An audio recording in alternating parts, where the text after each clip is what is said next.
Мужчина по имени Дэвид получил в наследство от своей покойной бабушки старый ветхий дом. Уже собиравшись продать его, он решил провести детальное изучение помещения. Когда Дэвид приступил к осмотру, его взгляд попал на шкаф, стоящий в углу кухни.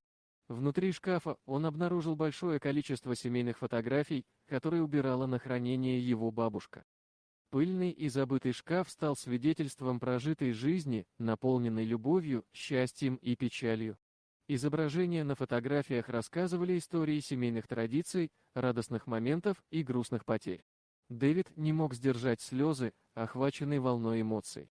Он начал аккуратно изучать каждую фотографию, пытаясь узнать всех людей на них. Вдоль генеалогического дерева таким образом Дэвид смог отследить всю свою родословную. Он увидел свою бабушку в молодости, ее родителей, дядей и тетей, братьев и сестер.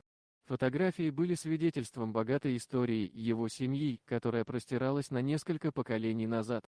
Все это время Дэвид думал, что его бабушка не оставила ему ничего, кроме старого дома. Но теперь он понял, что она оставила ему нечто гораздо более ценное – свою историю и память. Эти фотографии были свидетельством того, что его предки тоже столкнулись с проблемами, радостями и трудностями, как и он сам. Дэвид решительно изменил свои планы. Он понял, что эти фотографии и истории должны быть переданы из поколения в поколение, чтобы его потомки могли узнать своих предков и не забыть свои корни. Он восстановил все фотографии, аккуратно очистив их от пыли и времени.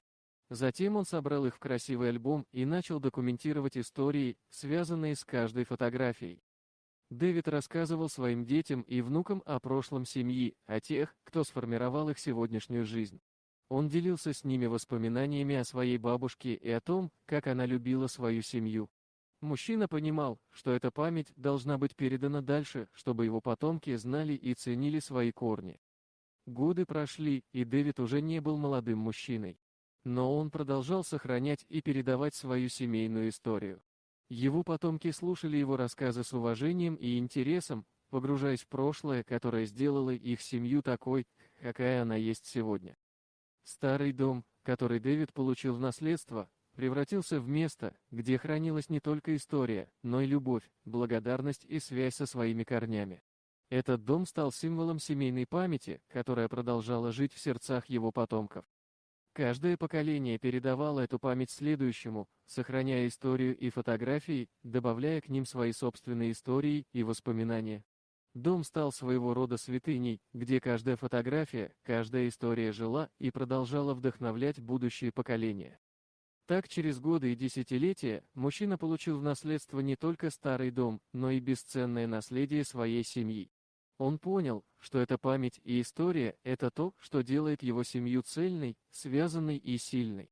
И он обещал себе, что будет передавать это наследие из поколения в поколение, чтобы его семейная история жила вечно. Дорогие друзья, если вам понравилось видео, поставьте лайк, а также подписывайтесь на канал, где найдете еще много интересного.